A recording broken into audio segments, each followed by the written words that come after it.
Godzilla is now in New York City.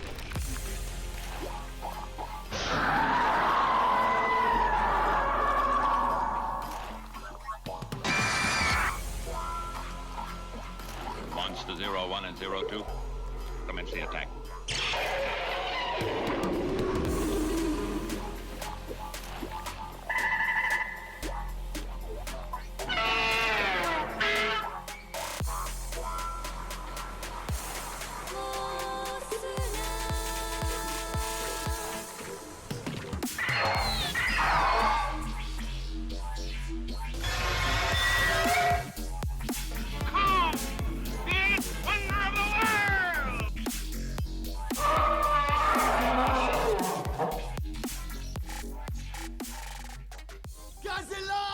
Hello, listeners, and welcome back to Stomp This Way.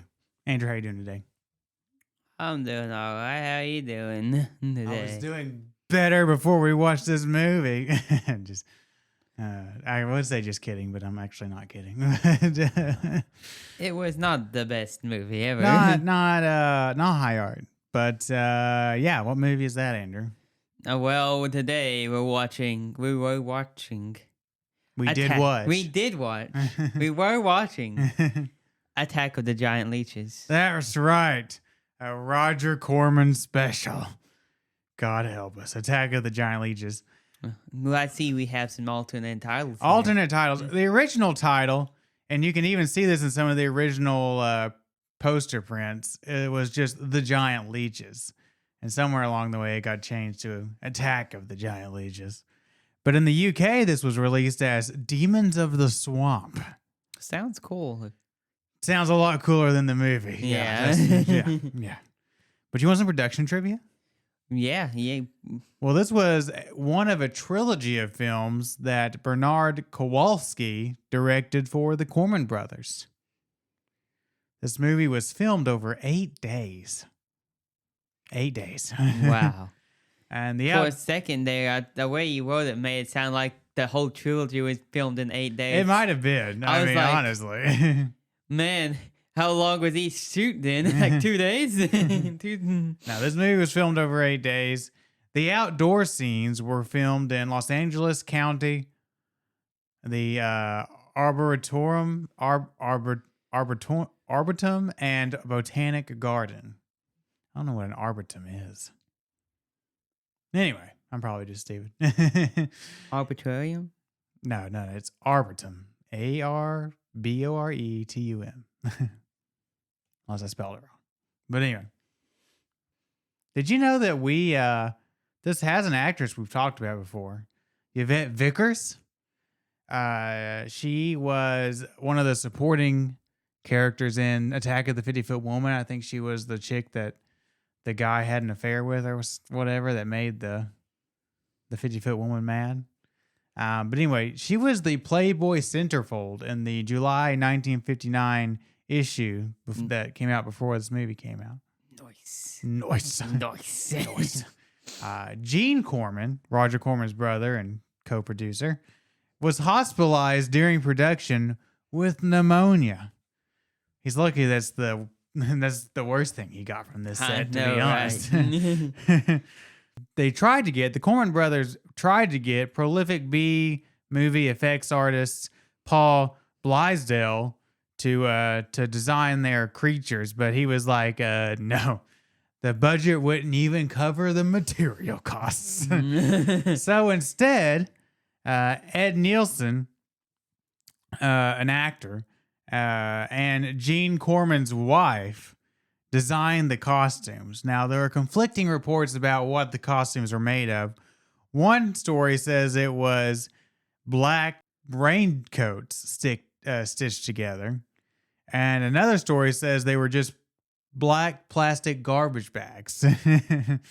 And I don't know, they glued some like white foam tubes on them or something. You can't really see them that well, so it's hard to tell. It's hard to tell. They did kind of look like black garbage bags. Yeah. But this was originally released as a double bill with A Bucket of Blood. In some areas, it was doubled with House of Usher. This is now a public domain film because no one bothered to re-up the copyright. Wonder why. It was remade as a low-budget film in 2008. Since it went public domain. Yeah. Somebody's like, let me grab that. I don't have that on the schedule. Maybe if we get desperate enough. Without watch it, with or without it on the schedule. I mean, it can't be much worse. It might be even a little better. Maybe. A stage adaptation was performed in Atlanta in 2020. Who thought of them like a stage performance of the giant Attack of Giant Leeches? Some nerd. And this was featured on the 4th season of MST3K. So maybe we should have watched that version. Probably should have. Would have been a lot more entertaining. But anyway, Andrew, what do we know about the box office? Very little. Yep. Barely any convenience. Released October 1st, 1959. Yeah. Budget of $70,000. 70,000. That's all I had. Barely anything on the box office. Barely. But anyway, we're going to listen to a trailer or come back and we're going to do our best to get through a review of Attack of the Giant Leeches. We'll see you in a bit.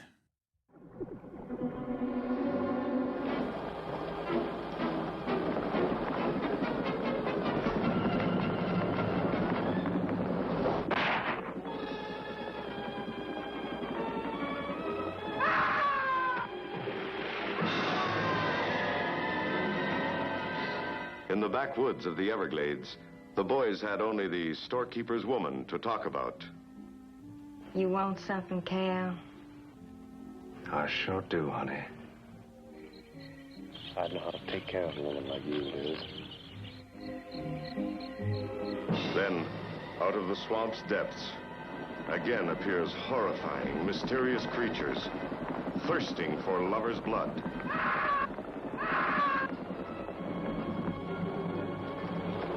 What are these giant mutations whose attack on people sends the whole countryside on an endless search? Whatever killed those people is still in that lake, and it's going to take more than dynamite to get it out. And then brings them back to life to gratify their distorted desires.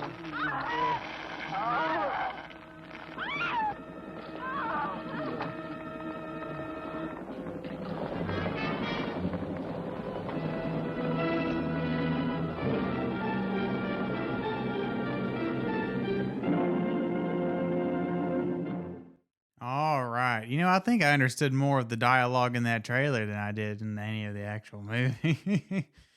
But anyway, cast and crew. Lay it on me. This was directed by Bernard L. Kowalski, written by Leo Gordon, music by Alexander Lazio, and starring Ken Clark, Yvette Vickers, Jan Shepard, and Bruno Visada. And the plot summary is more or less as follows. When residents begin disappearing in a remote Florida swamp, game warden Steve Benton teams up with a group of locals to investigate. After an exhaustive search turns up nothing, the town's physician, Dr. Grayson, detonates sticks of dynamite in the murky water, hoping to flush out whatever might be lurking below. Instead, the blast sends the bodies of the missing townspeople rising grimly to the surface. One victim remains unaccounted for, Liz Walker. Refusing to give up, Steve and his friend Mike dive into the swamp in a desperate search for survivors. Beneath the surface, they come face to face with the truth. Giant, bloodthirsty leeches. The creatures attack, and despite their efforts, Liz succumbs to blood loss, her body drifting upward. With no one left to save, Mike plants dynamite along the swamp floor. Steve triggers the explosion, and the shattered corpses of the monstrous leeches bob to the surface. The nightmare appears to be over, until one surviving leech slips away into the depths, unnoticed, as the screen fades to black. More or less. That is more or less the plot. Now, I will make a disclaimer right here at the top. The copy of this movie that we had was atrocious. It was a cheap DVD. I honestly thought it was quite fun. It was like a double feature DVD. I forgot the company that put it out. And yeah, they had some fun with the cover art and the disc art, and even the play menu was a little janky. But it was literally like the disc was literally, it was a double feature with the Wasp Woman. The disc is laid out like a drive-in double feature. Yeah. Like it has like the first feature and the trailer for the first feature, then the first feature, then an intermission cartoon. It was a Popeye cartoon. Then the trailer for the second feature, and so it was literally, and I guess you could play it all in one and do like a actual like drive-in night double feature. Because when it plays the movie, after it plays the trailer, it has it fades into like a movie theater, like a drive-in movie theater screen thing, and says, now for a feature presentation. And the first few seconds are like, on that tiny screen that's supposed to be the drive-in screen with all the cars in the foreground. So, I mean, that was kind of neat, but the actual transfer of the film is atrocious. I'm pretty sure they just got the drive-in version and just... This is like a copy of a copy of a copy. Like the no restoration attempted. No. The film, I mean, super grainy. The dialogue is, I only understood about a third of the dialogue, I think. Especially in the first half. Especially in the first half. Like the sound recording is blown out. Like you can, like it's so, like you can't understand half of what they're saying. And so you're kind of having to fill in the gaps yourself. Yeah. And so I just wanted to put that disclaimer up front, maybe colored our perception a little bit. Now, I think no matter how great the transfer, the movie's still terrible. But so basically, we get an opening scene of like one of the townspeople. One of the old drunk people. Catching sight of one of the leech things and shooting at it, unloading like a whole mag into this thing. and then we cut, there's the credit sequence, right? And then we cut and they're like all in the liquor store talking about what he saw in the swamp or whatever. And then the movie kind of happens, I guess. We don't see, we get that little brief opening glimpse of the creature, and then they don't show back up to 30 minutes in to a movie that's like an hour long. There's some stuff about, there's the town, like the liquor store owner, whatever kind of store he owns, general store, I don't know what it is. But he has a wife. It's Yvette Vickers. And, he's a big man, a rotund individual.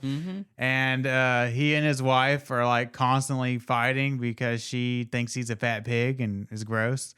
But he's like, you're my wife. You got to do what I say. And that's a whole lot of the first half of this movie. Yeah. And at one point, she gets mad and he has to go to make a delivery to a customer. And some other guy comes over, Cal. I think his name is Cal. And he's a more handsome man.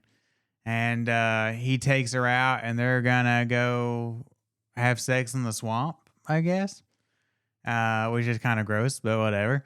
And they live there. I guess they all live in the swamp. It is whatever. They're in the Everglades. And at some point, we are introduced to the main character of this movie, which is Game Warden Steve. And, he's kind of wandering around, and I get the feeling he's not a local.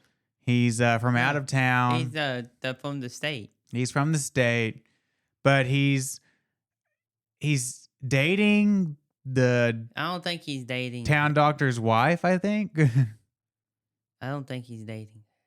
No, well, they're very snuggly He's only been there for a few days. Well, they're very snuggly wuggly. He said in once and I've been here for only 3 days. Yeah, well, I don't know. They're very touchy-feely. Even in front of her dad, they're pretty touchy-feely. So I don't know. But anyway. And her dad is Doc Grayson. Because he's there to investigate the life forms in the thing, because the dad thinks there's, weird life forms. Well, he's there to study the wildlife. Yeah. Not really study, but there to protect the wildlife like any good game warden. But yeah, people are starting to disappear. We had that one guy at the beginning that got or something.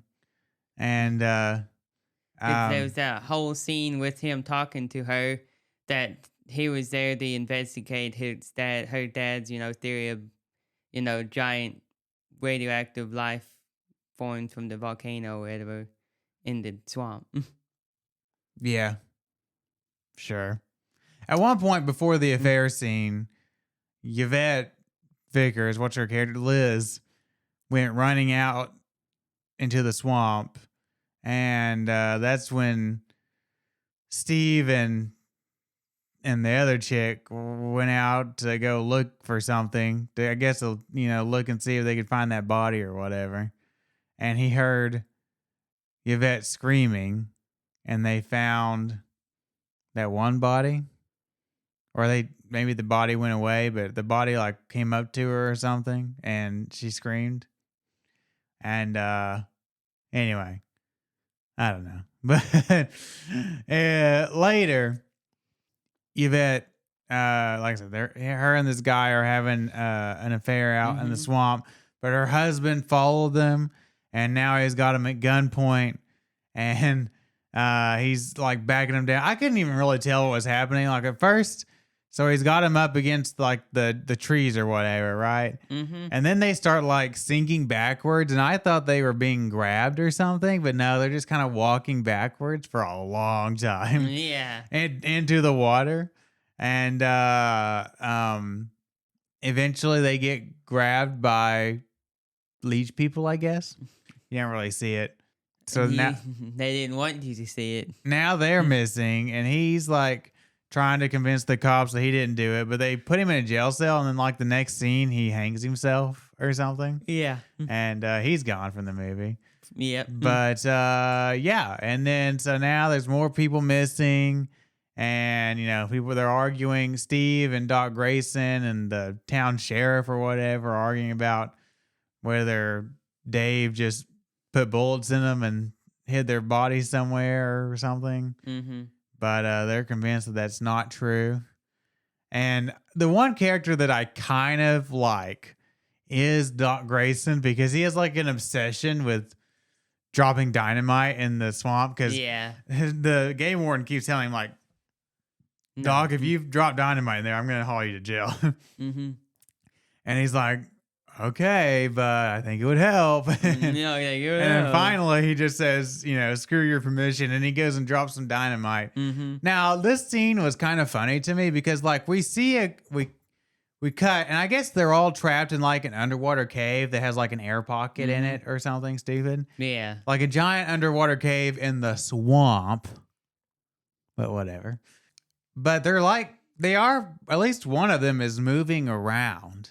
Well, he died. It shows him dying right before the dynamite. It's cut weird. I think we are supposed to believe that, he died. Because he was like moving. He was like, I think we're supposed to get the impression that he fell over. that they are dead before the dynamite goes off. But they even said it. They're like, he died. Well, yeah, Doc Grayson says it afterward. I'm like, he's just covering for himself. But it is kind of funny because the way it's cut together, it almost looks like Doc Grayson kills them with his dynamite.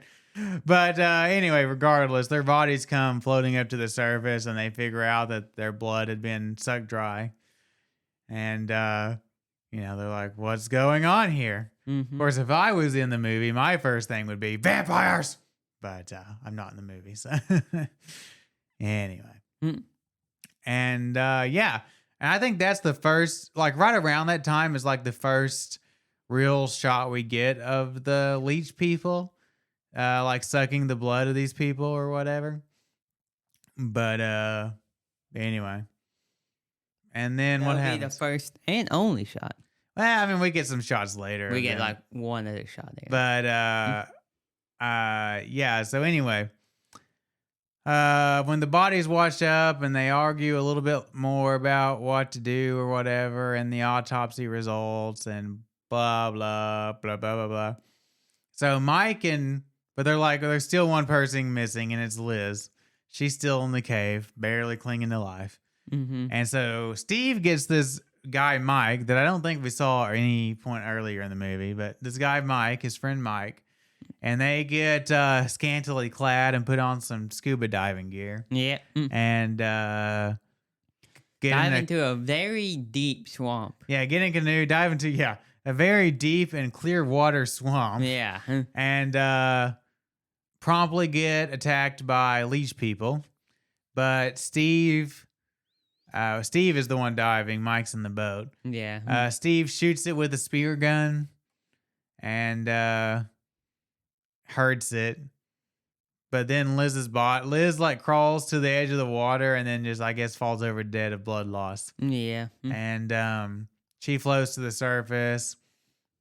And they pull her body out of the water and they're just like, you know what? Screw it. We're going to blow this baby. So Mike gets in there and, like, I guess rigs the whole swamp floor with. I put like 116 things of a really high explosive dynamite on the bottom. Yeah, I'm like, did they send poor Mike? Like, they know there's leech people down there and they sent poor Mike to the bottom by himself to put in all this dynamite. But yeah, he put in a bunch of dynamite. And then he's like, "But you're gonna set it off." So Steve goes over to the plunger thing and plunges it, and kaboom! And all the leech people start floating to the top. Yeah, and they all float to the surface dead. Except, I think what we're supposed to think. I couldn't see anything. Maybe it was just the way they've cropped the movie. But I think we're supposed to think that there's one that survived at the end, right before the words "the end" come up. But yeah, the movie ends. Yeah. And there's some speculation about, like you said, some radiation mutated the leeches or something. I don't know. It's it's a Cold War era atomic monster movie, so you gotta say something about that. But I don't know. Are the leeches a metaphor for the Soviets sucking capitalism dry? I don't know, but might be a bit of a stretch. But anyway, yeah, that's the end of the movie. It's a terrible movie. I mean, like, even if I could understand every word that was said, it's still been bad. There's barely any leech people in it. They didn't have any money for this movie. They're just wandering around. The characters are so boring. The acting is so terrible. Like that said, the only character that has any mildly interesting trait is Doc Grayson, because he's just obsessed with dynamiting this swamp. Which I'm like, me too, brother. But no, they're all like terrible, and I keep waiting for this movie to. It's like 62 minutes. It felt like it went on for 62 hours. Yeah, but yeah, not a good movie. This is like Roger Corman. Like, Roger Corman obviously is known. His whole horrible B movies. His whole shtick was cheap B movies, but even for Roger Corman, this is cheap. This is cheap. So yeah, not great. Creature design. If you could call it a creature. If you could call it a creature. Now I will say, yeah, because of the film quality and the lack of leech in this movie, I don't know if I ever got a great look at them, but it basically looks like somebody with a giant black trash bag over them that they've glued some like white foam poles to or something. Yeah. And it doesn't look great. Looks pretty terrible. And then they like when they're swimming, it's just kind of fun. I feel bad for the people that had to get in this suit thing. Suit is a kind word. Suit is a kind word. They word. basically wrapped these people in a black trash bag and then made them swim and try to swim underwater without drowning. Yeah. I hope they gave them like oxygen masks and stuff underneath. Oxygen. Oxygen mask? Oxygen. I don't think so. But the trash bag will hold the air in for you. Yeah. There's air bubbles in the trash bag. Yeah, no, it looks terrible. Absolutely atrocious. As effects, I mean, I don't know. Are there even really any effects in the movie other than the trash bag people? I mean, the underwater scenes, like they did like have these actors go underwater, but you can so clearly see the glass of the tank dividing the camera and the water in most of the final act, and it's hilarious. Yeah, that looks awful. There's some little bit of makeup on like the victims. Like there's some like blotches on their face or something. If you can call it makeup. Yeah. Yeah, there's like some blotches on their face. But it's really not much. Only really on the final scene with Liv. Yeah, I mean, you saw it on the other people too, I think. Barely. But yeah, most prominently with her. But yeah, They not put much. some shadow on the other people, and they just did somewhat of a job on Liv at the end. They're like, there you go. Yeah, yeah. I guess at least they got some people to actually get some scuba gear in and swim in some water. Plus, I guess, I don't know, but and then score, very generic monster movie score. Nothing. Yeah. Nothing to write home about. But yeah. Yeah. You want to get into some final thoughts? Sure. Go for it. Yeah, like we said, this movie, hot garbage. Hot garbage. Not worth watching again. No. Only, if this was the only thing in the world I had to watch, I would just sit there in boredom. Yeah. Because it would have been better. I would rather watch paint dry. I didn't watch this movie again. Make art out of plastic garbage bags. Because that's what they were doing. Yeah. Anything else.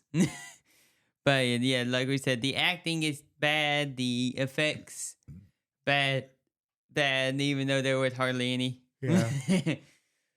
The design of the costumes not great. They just trash bags Yeah. or rain ponchos. It could be. It yeah. wasn't. They didn't. It wasn't for sure. They couldn't really tell because they were both so cheap. Yeah. They probably bought the rain ponchos that were made out of trash bags. Yeah. Same material. Same material. The $1 Wayne poncho from Walmart.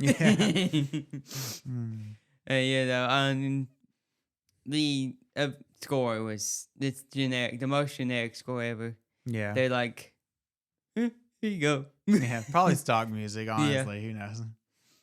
Stock music they redone ever so slightly. Yeah. Maybe. Word. And, I think I'll give this movie an F.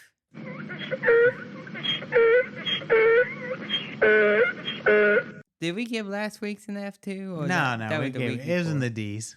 It was a week or two ago that we gave a couple weeks ago that we gave out some F's. But yeah, listen, I'm with you. This is a terrible movie. Didn't help that the copy that we got had a terrible transfer. But regardless, it's boring.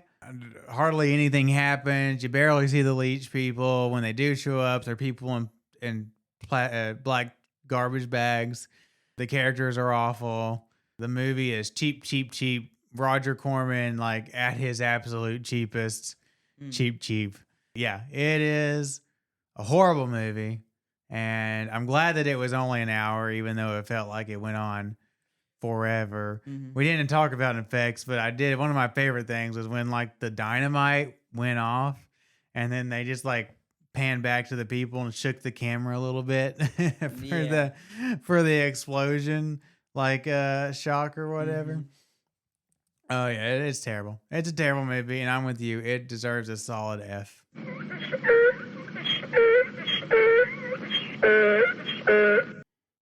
But anyway, news. So by the time you're hearing this episode, Monarch Season 2 will have premiered on Apple TV. So I hope you're keeping up with that. But even more exciting, Andrew, did you see the news about the new Evangelion anime? No, I have not. Oh, well, they released a teaser for it even. Ooh. Now, I haven't seen an English translated version. There's no dialogue. There's some Japanese text that I couldn't read. I don't think it reveals anything. There's still a lot we don't know. What we do know is there is a new Evangelion anime coming out. It is not a remake. It is a new story. I've seen some articles call it a sequel, but I don't think that there's any confirmation that it's like canonically a sequel. Just a new story somewhere in time. The teaser doesn't really show much. There's some text and then there's like a shot of like a destroyed, I don't know, amphitheater or something with a violin sitting on top. And then there's like a quick shot of Angel, or not the Angel, but the Evangelion unit at the end or something. But yeah, so there's still a lot of unknown, but we are getting an Ava, short for Evangelion. But we are getting a new Evangelion anime. Wow. So how do you feel about that? Pretty excited. Yeah, I'm excited. I mean, we reviewed all of it. Every single I think bit. Evangelion was such a unique anime, and I think, you know, that the first 24 episodes of that original 26 episode run were, I mean, really one of the all-time great animes in my opinion, and one of the most influential animes of all time. I don't know if you could recreate it. I mean, it was so nihilistic. I don't even know if a major studio making a big budget anime would let you make an anime like that anymore. It's hard to recreate, and it's hard to, the ending is always hard, right? Like even on the original show. Now, some of that was because they just ran out of money, but the ending was wacky. And then the rebuild, I think we both largely agreed. The rebuild had its moments, but largely unnecessary, in our opinion. And then I'm sure this is a controversial opinion. I don't even know that I really like the ending they came up with on the rebuild. But no, I love that original 24 episode run. Yeah. One of my all-time favorites, really deconstructed the mech anime in an amazing way. And I'm excited to see a new story in that universe and see what they do with it. Yeah. I mean, so it's from the I didn't even write it down. I don't even know. It's from the writer of another popular anime or manga or something. I'd have to look it up and see again, but I know people have high hopes for it, so we'll keep our fingers crossed. But other than that, Andrew, we got anything else? Well, a lot of more B movies. Yeah, so to finish out the rest of the month, we've got Beast from Haunted Cave, The Monster That Challenged the World, Oh no. and The Crawling Eye. So garbage. Hopefully better than this movie, but I wouldn't hold my breath for any high art anytime soon. But yeah, it's just that time of year. Not a lot of new kaiju stuff coming out, and I mean we've got the Monarchs thing coming out. We'll be reviewing that in May when it finishes, and of course at the end of the year we got Godzilla stuff, and then the start of next year we got more Godzilla stuff. So all that will be exciting. But anyway, I think it's about time to wrap this up. What do you think? Oh yeah. Well, anyway, don't forget that you can always contact us at stompthisway1954@gmail.com. And find our website at www.stompthisway.wordpress.com. That's right. And you can find us on social media at X, Instagram, and Twitter. No, X, Instagram, and Facebook. X and Twitter are the same thing. All the popular That's Tom This Way. All the links are also below in our show notes. And yeah, don't forget to check out our other podcast, Pulse Check, a horror movie podcast where we review horror movies. We've got some exciting format changes coming, and we'll be doing the new Scream movie this upcoming week. So check that out. And again, next week will be Beast from Haunted Cave. So look forward to that. But as always, I'm Aaron. I'm Andrew. And we will see you next time.